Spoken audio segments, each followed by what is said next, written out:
Oke teman-teman semua, selamat datang di kuliah pagi. Kita akan membahas tentang hipertensi, oke? Di sini ada sebuah gambar, ya, skematik aja. Ini ibaratkan ventricle kiri.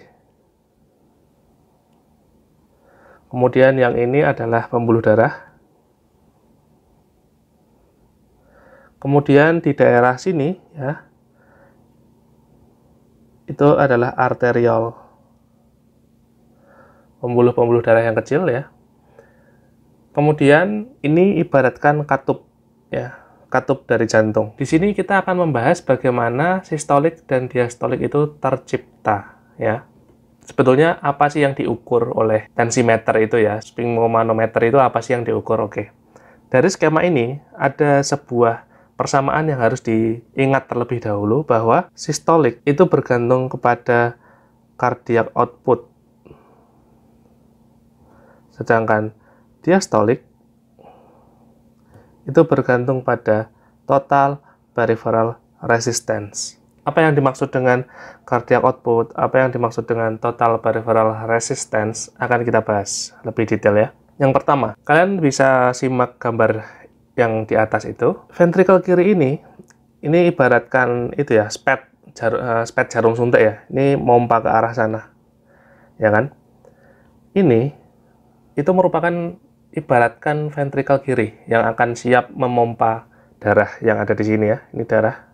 Ventricle kiri ini akan berkontraksi, memompa darah ke seluruh tubuh. Ini pompanya, ya, kekuatannya arahnya ke sana, oke, melewati sebuah katup ini. Ketika kontraksi, maka katup itu kan akan terbuka, ya kan, sehingga darah bisa lewat. Ketika kontraksi dimulai, kemudian tekanannya itu sangat besar ke arah sana, ya kan. Di sini bisa teman-teman lihat ya, titik-titik ini itu merupakan ukuran pembuluh darah awal. Ketika kontraksi ventricle itu dimulai, darah dengan volume sekian mili ya, satu kali pompa itu kita sebut sebagai stroke volume ya. Satu kali pompa. Ini dalam mililiter ya. Stroke volume ya, kita sebut stroke volume. Ketika ventricle kiri memompa satu kali ya, darah mulai mengalir ke seluruh tubuh. Pembuluh darah yang ukurannya hanya segitu awalnya, ketika menerima aliran darah, dia sifatnya elastis ya, pembuluh darah kita itu, sehingga tekanan yang ada itu membuat dia mengembang. Nah, ketika diastol itu artinya ventricle istirahat.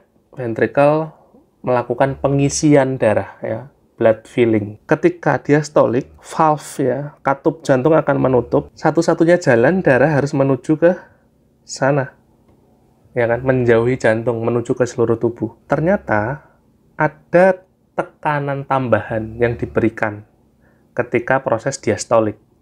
Jadi ketika jantung istirahat, ventricle istirahat ya, ternyata si pembuluh darah kita itu tadi, yang tadinya meregang ya, ini mengembang ini, dia ternyata punya efek recoil.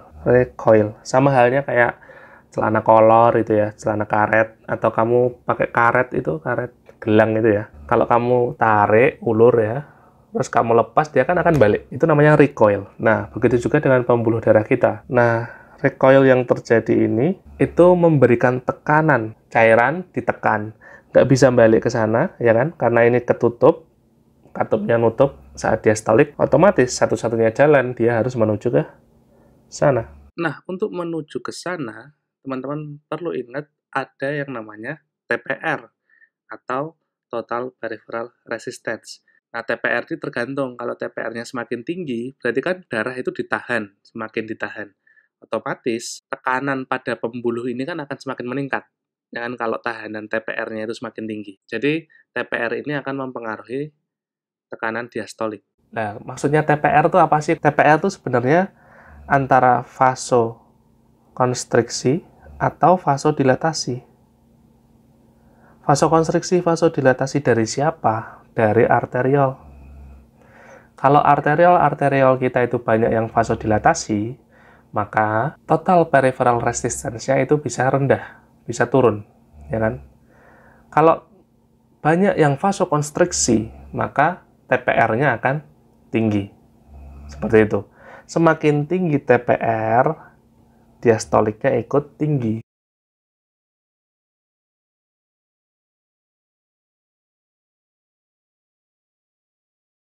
Jadi diastolik itu bergantung pada total peripheral resistance. Sedangkan sistolik itu bergantung pada cardiac output. Nah, kita bahas nih cardiac output ya. Sempat kita bahas tadi SV ya, stroke volume, ya kan? Cardiac output itu bergantung pada stroke volume dan heart rate. Karena rumusnya adalah cardiac output sama dengan stroke volume dikali heart rate.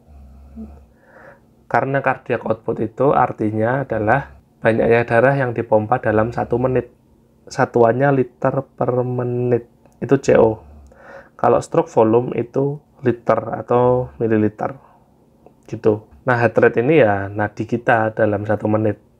Itu antara 60 sampai 100 ya normalnya. Nah, sistolik ini dia bergantung pada cardiac output nilainya. Semakin tinggi cardiac output, sistoliknya juga ikutan tinggi. Loh kok bisa gini? Misalnya stroke volume ya, 1 kali pompa itu jantung rata-rata ya, kita ambil normal. Rata-rata tuh ngeluarin sekitar 70 mili darah, ya kan? Heart rate-nya orang sekitar 60, ya kan?